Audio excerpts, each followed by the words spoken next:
दोस्तों UP triple SC video exam 2023 बेहद करीब है। उम्मीद है आप लोग की तैयारी बहुत बेहतर चल रही होगी।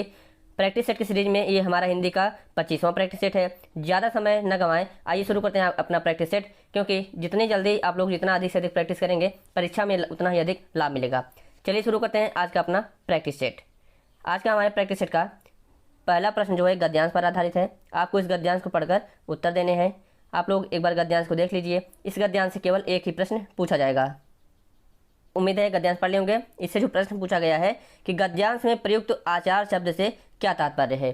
देखिए वैसे दैनिक जीवन में आप आचार विचार या फिर आचार व्यवहार शब्द को अक्सर सुनते होंगे। आचार का मतलब होता है कि किसी का आचार या फिर किसी का व्यवहार। तो आचार का जो तात्पर्य होता है वो व्यवहार से होता है। आइए दूसरा प्रश्न देखते हैं। 2 से लेकर 5 तक के प्रश्न जो हैं हमारे ये गद्यांश पर आधारित है। आपको इस गद्यांश को पढ़कर इसके उत्तर देने होंगे। आइए एक बार आप लोग गद्यांश को देख लीजिए।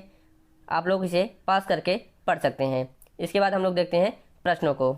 देखिए दोस्तों, एग्जाम में सबसे पहले आप प्रश्नों को पढ़िएगा, उसके बाद जो है गद्यांश को पढ़िएगा। क्योंकि कई बार ऐसा होता है, अगर जैसे 5 प्रश्न पूछा गया है आपके गद्यांश से, उसमें 2-3 प्रश्न ऐसे होते हैं जो आपको उसके उत्तर बिना गद्यांश पढ़े ही मालूम पड़ जाते हैं। और जो प्रश्न होते हैं अगर आप जैसे पढ़ लेते हैं एक बार प्रश्नों को, आपको उस शब्द को ढूंढना बहुत आसान हो जाता है। तो सबसे पहले आप प्रश्न को पढ़ना है, उसके बाद जो है गद्यांश को पढ़ना है।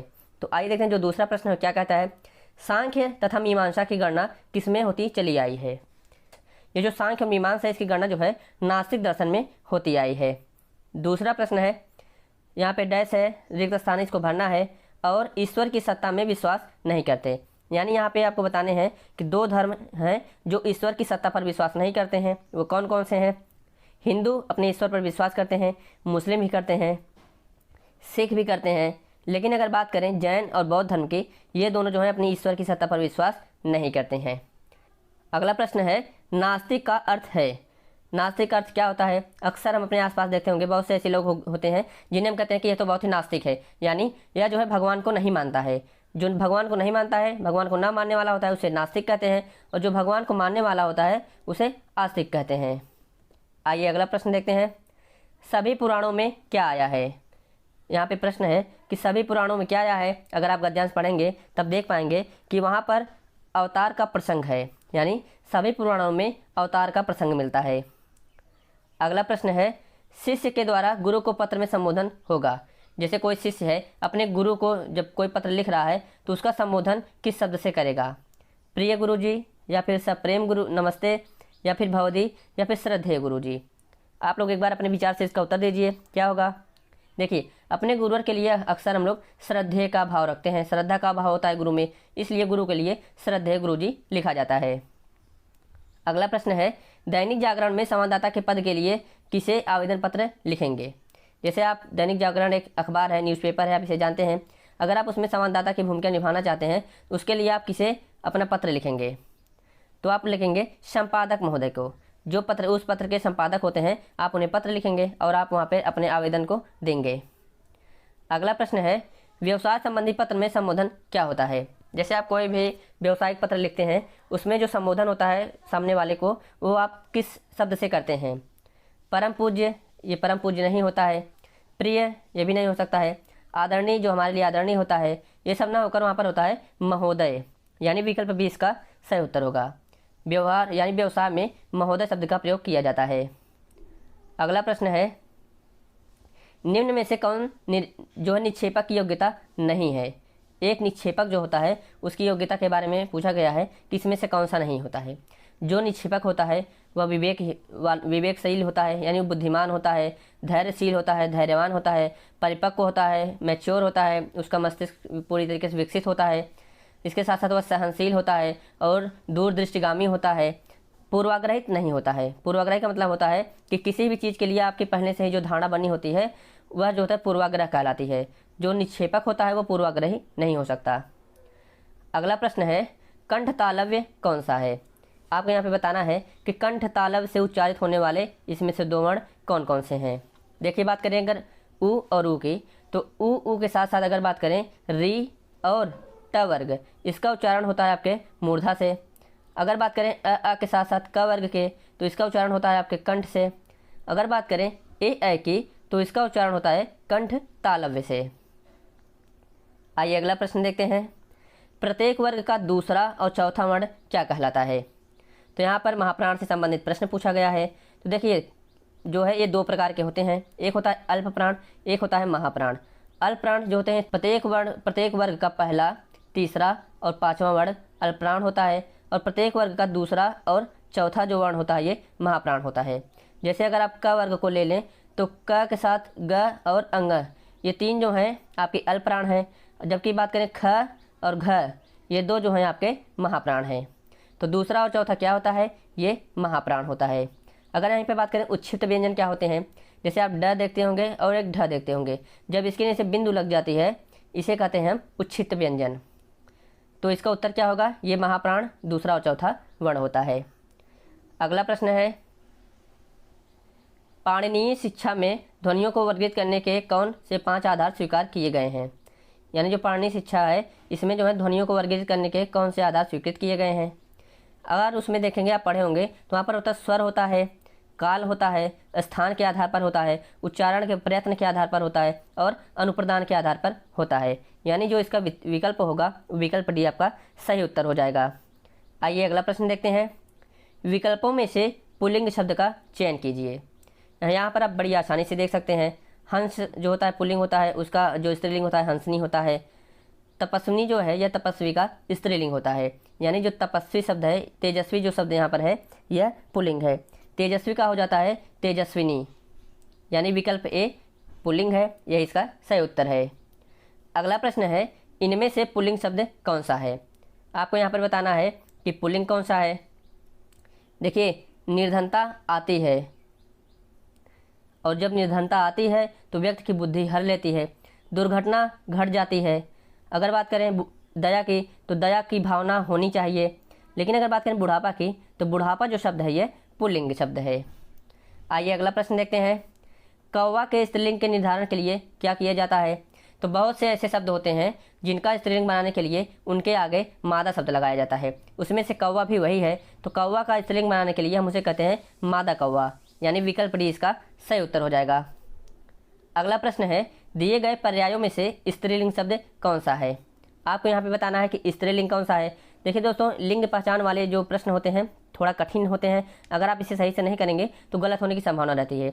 इसलिए जो भी शब्द हो उसका किसी वाक्य में प्रयोग करके देख लेंगे तो आपको आसानी से उसका उत्तर मालूम पड़ जाएगा। जैसे दुपट्टा शब्द है तो दुपट्टा सरक रहा है, तो यानी ये पुल्लिंग शब्द हो गया। हीरा पुल्लिंग शब्द है। अगर यहाँ पर बात करें कि प्रकृति जो है स्त्रीलिंग शब्द आ जाती है। जैसे प्रकृति का स्वभाव है, प्रकृति ऐसे बदलती रहती है, यानी विकल्प ए इसका सही उत्तर हो जाएगा। अगला प्रश्न है, विपद जाल में आपको बताना कि संधि कौन सी है। विपद प्लस जाल, जब भी ऐसे शब्द होते हैं जैसे हलंतता होता है उसके बाद ज या फिर छ अगर जैसे आते हैं तो वहाँ पर जो ये आधाता होता है यह उसी शब्द के आधे अक्षर में बदल जाता है। यह आधाता है जो ज में बदल जाता है। तो यहाँ पर कौन सी संधि हो रही है, तो आप देख रहे हैं यहाँ पर स्वर का कोई भी यहाँ पर प्रयोग नहीं हो रहा है, यानी यहाँ पे पूछेगा कौन सी संधि है, तो ये हो जाएगी व्यंजन संधि। विपद प्लस जाल से मिलकर बन जाता है विपद जाल, और यहाँ पर हो जाती है व्यंजन संधि। अगला प्रश्न है, गायक का संधि विच्छेद क्या है। देखिए यहाँ पर सबसे पहले आपको बता दें, यहाँ पे अगर संधि विच्छेद करेंगे तो ये हो जाता है गय प्लस अक। गय प्लस अक से मिलकर बनता है गायक, और यहाँ पे जो संधि हो जाती है यह हो जाती है अयादि संधि। अयादि संधि। अगला प्रश्न है, स्वर संधि का उदाहरण है। इसमें से कौन सा स्वर संधि का उदाहरण है, आपको इसका जो है उत्तर देना होगा। जैसे अगर आप किंचित को देखेंगे तो ये होता है किम प्लस चित, यानी किम प्लस चित से मिलकर बनता है किंचित, यानी यह जो है व्यंजन संधि है। नीरस जो होता है यह नी प्लस रस से मिलकर बनता है, यानी यह विसर्ग संधि हो जाती है। यहाँ पर जो अन्वय है, अन्वय यह अनु प्लस अय से मिलकर बनता है, यानी यहाँ पे छोटा ऊ है, छोटा ऊ जो है वह में बदल जाता है, आ की मात्रा आकर उस पर लग जाती है तो वह पूरा व में बदल जाता है। जो आधाना होता है वहाँ पर इस पर जो है आधाना के रूप में लग जाता है। तो यहाँ पे विकल्प ए इसका सही उत्तर हो जाएगा। अन्वय में अनु प्लस अय से मिलकर बना है संधि, और यह संधि है स्वर संधि। इसमें भी पूछ ले कौन सी संधि है, तो ये हो जाती है यड़ संधि। अगला प्रश्न है, मनोरथ का संधि विच्छेद होगा। मनोरथ का संधि विच्छेद होता है मनः प्लस रथ। मनः प्लस रथ से मिलकर बनता है मनोरथ। अगर बात करें इसमें कौन सी संधि है, तो यह है विसर्ग संधि। अगला प्रश्न है, आप बीती शब्द में समास है। आप बीती शब्द में कौन सा समास है? जब भी आपको समास जानना हो तो सबसे पहले जो शब्द हो उसका आप समास विग्रह कीजिए। जब आप इसका समास विग्रह करेंगे तो आप देखेंगे ये हो जाता है आप बीती, हो जाता है आप पर बीती। बीती यानी जहाँ कहीं भी आपको पर, पे ऐसे शब्द दिखते हैं वहाँ पर हो जाता है अधिकरण, यानी यहाँ पर हो जाएगा तत्पुरुष समास। अधिकरण तत्पुरुष, अगर पूरा दिया होता कि कौन सा तत्पुरुष है तभी हो जाता अधिकरण तत्पुरुष समास। में, पे पर जब भी होता है, यहाँ पे भी होता है विसर्ग या फिर विभक्ति, वहाँ पर होता है तत्पुरुष। तत्पुरुष में भी अधिकरण तत्पुरुष। अगला प्रश्न है, निम्न में से कर्मधारय समास का उदाहरण कौन सा है? यानी विशेषण, और उसके बाद जो दूसरा होता है यह विशेष्य होता है। अगला प्रश्न है, निम्न में से कर्मधारय समास का उदाहरण कौन सा है? कर्मधारय समास में दो पद होते हैं। प्रथम पद विशेषण होता है और द्वितीय पद जो होता है ये विशेष्य होता है। आप यहाँ पर अगर यहाँ पर समास विग्रह करेंगे तब आपको बड़ी आसानी से पता चल जाएगा कि किसमें जो है कर्मधारय समास है। जैसे अगर आप आजन्म देखें तो आ प्लस जन्म, यानी पहला जो यहाँ पर शब्द है वो एक अव्यय के रूप में प्रयोग हुआ है, यानी अव्ययी भाव समास है। काम चोर जो होता है यह काम में चोर होता है या फिर काम से चोर होता है। अगर यहाँ पे बात करें किसमें कर्मधारय समास है तो यह हो जाता है प्रिय सखा, यानी प्रिय है जो सखा। यहाँ पे सखा जो है विशेष है, इसकी विशेषता यह है कि यह प्रिय है। जैसे श्री कृष्ण के प्रिय सखा कौन थे? तो वो थे सुदामा। तो कर्मधारय समास यहाँ पर कौन है? यह विकल्प है प्रिय सखा। इसका जो विग्रह होगा ये होगा प्रिय है जो सखा। आइए अगला प्रश्न देखते हैं, निम्न में से कौन सा निसंकोच में प्रयुक्त उपसर्ग है? यहाँ पर देखिए आप आधा सा पूर्ण सा है, तो जब आप इसका जो है संधि विच्छेद करते हैं तो ये हो जाता है निस प्लस संकोच। संकोच, जब भी आप किसी भी शब्द का संधि विच्छेद करें वहाँ पर ध्यान दीजिएगा कि जो शब्द होते हैं वो सार्थक होते हैं। तो यहाँ पर जो सार्थक शब्द है ये होता है संकोच, और यहाँ पर जो उपसर्ग लगा है ये है निस। निस प्लस संकोच से मिलकर बन जाता है निस्संकोच, यानी विकल्प इसका सही उत्तर हो जाएगा। अगला प्रश्न है, पराजय में उपसर्ग है। जय शब्द है इसका मूल शब्द, इसमें जो है परा उपसर्ग लगा हुआ है, तो यहाँ पर उपसर्ग ही पूछा है तो विकल्प सी इसका सही उत्तर हो जाएगा। पराजय में परा उपसर्ग है। अगला प्रश्न है, निम्नलिखित में से कड़वा का तत्सम शब्द कौन सा है? तो कड़वा शब्द जो होता है यानी उसे कटु कहते हैं। जैसे मधुर वचन है औषधि, कटुक वचन है तीर। कटु का मतलब हो जाता है कड़वा। अगला प्रश्न है, गांठ का तत्सम रूप कौन सा है? गांठ होता है ग्रंथि, ग्रंथि को हम गांठ कह देते हैं।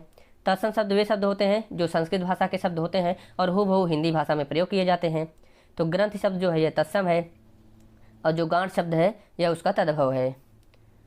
अगला प्रश्न है, तद्भव से तत्सम बने सही युग्म को चिन्हित कीजिए। तो ध्यान देना है जो पहला शब्द होगा वो तद्भव होगा और दूसरा शब्द तत्सम होगा। पहला विकल्प देखें तो सत्तू, सत्तू तत्सम है जबकि सत्तुआ तद्भव है, लेकिन होना चाहिए पहले तद्भव। लौंग ये भी तत्सम है, उसके बाद तद्भव है। घोड़ा, घोड़ा जो है तद्भव शब्द है, इसका तत्सम घोटक है, यानी तद्भव पहले है तत्सम बाद में है, तो विकल्प सी इसका सही उत्तर हो जाएगा। ध्यान दीजिएगा प्रश्न में जो परीक्षा में ऐसे प्रश्न पूछे जाते हैं और कई बार हम जल्दी में परीक्षा के दबाव के कारण हम गलत उत्तर को चुन लेते हैं, इस चीज़ से आपको बचना होगा। अगला प्रश्न है, इन प्रत्यय का प्रयोग किस शब्द में हुआ है?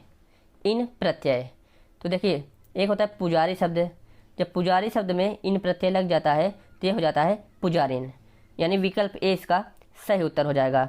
अगर बात करें ऐसे कुछ और उदाहरण की, जैसे आप देखिए एक इसका उदाहरण है, जैसे हो गया जैसे माली, माली शब्द होता है, माली के बाद जब इन प्रत्यय लग जाता है तो ये मालिन हो जाता है। ऐसे ही और शब्द होते हैं, जैसे मान लीजिए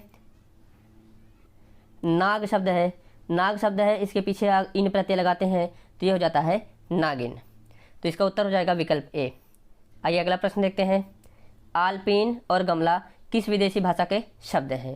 तो कई बार जो है ऐसे प्रश्न पूछे जाएंगे आपको कि कौन से शब्द जैसे देसी भाषा के हैं, विदेशी भाषा के हैं, तत्सम है, तद्भव हैं।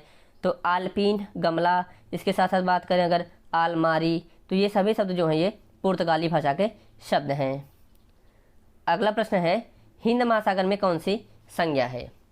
देखिए जब भी संज्ञा पूछी जाएगी आपको ध्यान देना है, जैसे जातिवाचक संज्ञा होती है जो समूचे जात का बोधक करती है या फिर समूचे जात को बताती है।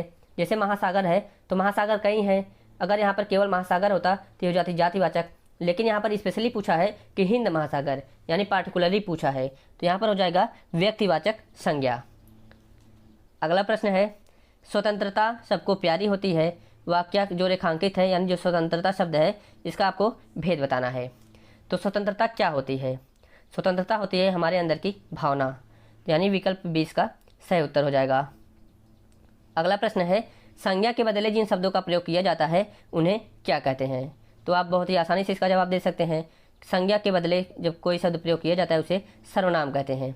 सर्वनाम का प्रयोग वाक्य में कैसे किया जाता है? जैसे मान लीजिए कोई भी व्यक्ति है, उसका नाम है रामू, और किसी भी वाक्य में या फिर कोई हम रचना लिख रहे हैं, कोई पार्टिकुलर चीज़ लिख रहे हैं, उसमें अगर बार बार रामू शब्द आ रहा है तो हम उसके बार बार नाम उसका न लिखकर उसके स्थान पर जैसे सर्वनाम का प्रयोग करेंगे। जैसे रामू बहुत अच्छा लड़का है, वह खेलने में बहुत अच्छा है, तो यहाँ पर हम रामू बार बार न लिखकर उसके स्थान पर वह शब्द लिख दे रहे हैं, तो ये वह शब्द जो है इसका सर्वनाम हो जाता है। अगला प्रश्न है, इनमें से कौन सा सर्वनाम का विकारक है? जो भी सर्वनाम होते हैं या फिर संज्ञा होती है या फिर क्रिया, इनके अंदर जो विकार उत्पन्न होता है वह उसके कारक, वचन और लिंग के कारण ही उत्पन्न होता है। तो विकल्प डी इसका सही उत्तर हो जाएगा। अगला प्रश्न है, चमकीला कौन सा विशेषण है? जो चमकीला शब्द है ये कौन सा विशेषण है? विशेषण होता है जैसे जो भी किसी चीज़ की विशेषता बताए। यहाँ पर पूछा है चमकीला, जब कभी भी कोई भी किसी भी वस्तु के बारे में, उसके गुणों के बारे में बताया जाता है, वो चमकीला है या फिर धीमा है, वो खट्टा है, वो मीठा है, वह ऊंचा है, नीचा है, या फिर कोई रंग बताए, तो वहाँ पर हो जाता है गुणबोधक विशेषण, यानी विकल्प ए इसका सही उत्तर होगा। अगला प्रश्न है, व्याकरण की दृष्टि से कौन सा विशेषण नहीं है? यहाँ पर कौन सा शब्द जो है व्याकरण की दृष्टि से विशेषण नहीं है? तो आप लोग इसका उत्तर बताइएगा। यहाँ पर हो जाएगा भय। भय शब्द विशेषण नहीं है, जबकि निर्भीक, कोई भी व्यक्ति निर्भीक है जो डरता नहीं हो, उसके लिए उसकी विशेषता है निर्भीक। भीरू हो सकता है, कोई व्यक्ति भीरू हो सकता है, उसकी विशेषता हो सकती है। भयभीत विशेषता हो सकती है, लेकिन भय शब्द जो है यह विशेषण नहीं है।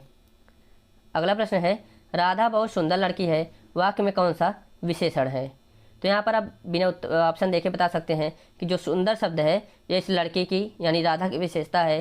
तो यानी विकल्प आप देखेंगे तो बड़ी आसानी से बता देंगे, जिसमें सुंदर होगा वही उसका उत्तर होगा। तो वहाँ पर जो सुंदर शब्द है वो उसका गुण बता रहा है, राधा का गुण है वह सुंदर है, तो विकल्प सी इसका सही उत्तर हो जाएगा। अगला प्रश्न है, पढ़ना का जो क्रिया है यह भेद है। पढ़ना क्या होता है? पढ़ना एक सकर्मक क्रिया होती है, क्योंकि बिना कर्म यानी बिना किसी पुस्तक के या फिर बिना किसी उपकरण के कोई पढ़ नहीं सकता है, तो पढ़ना एक सकर्मक क्रिया है। अकर्मक क्रिया में जैसे हंसना, रोना, ये सभी अकर्मक क्रियाएं होती हैं। अगला प्रश्न है, आजकल दिखाई नहीं पड़ते। इसमें बताना है इस वाक्य में कौन सा शब्द क्रिया विशेषण है। क्रिया क्या है कि दिखाई नहीं पड़ते, इसकी विशेषता क्या है कि आजकल, यानी यहाँ पे जो शब्द आजकल है वह क्रिया की विशेषता बता रहा है कि आजकल वह दिखाई नहीं पड़ता है। अगला प्रश्न है, कौन सा शब्द अव्यय है? अव्यय वे शब्द होते हैं जो किसी वाक्य में किसी शब्द के पहले प्रयोग किए जाते हैं और वाक्य में किसी विशेष शब्द पर बल देने के लिए किए जाते हैं। जैसे पहले, किसी भी चीज़ के बारे में बता रहा है, कोई पहले है, कोई बाद में है, कोई निकट है, कोई दूर है, कोई अभी, कोई भी शब्द हो गया, तथा भी हो गया, तो ये सभी शब्द जो हैं ये अव्यय हैं। अगला प्रश्न है, मोहन और राकेश विद्यालय गए, वाक्य में अव्यय है। अव्यय है यहाँ पे बताना है आपको, जैसे मोहन और राकेश, तो ये और जो शब्द है यह आप जानते होंगे कि समुच्चय बोधक है, यानी जब भी दो चीज़ों को जोड़ने के लिए जिस शब्द का प्रयोग किया जाता है वह समुच्चय बोधक होता है, तो यानी विकल्प है इसका सही उत्तर हो जाएगा। अगला प्रश्न है, निपात में कुल कितने भेद स्वीकृत हैं? आप लोग इसका उत्तर बताइए, अगर आप लोगों को पता हो आप लोग एक बार अंदाज़ा लगाइएगा।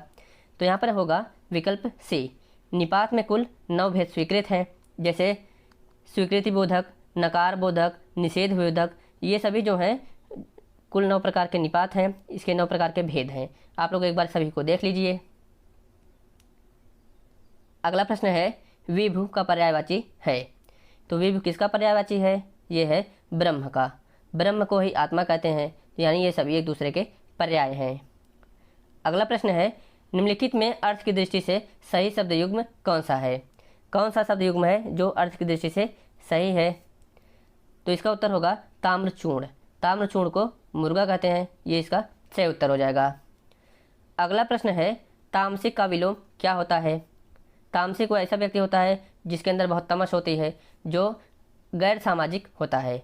इसका ठीक विलोम होता है सात्विक, यानी विकल्प ए इसका सही उत्तर हो जाएगा। अगला प्रश्न है, अथ का विलोम शब्द क्या होता है? अथ का अर्थ होता है जैसे प्रारंभ, प्रारंभ। बात अगर इसका विलोम पूछे तो हो जाता है इति। इति का मतलब होता है समापन। जैसे कोई भी चीज़ समाप्त होती है तो हम लास्ट में इतिश्री लिखते हैं।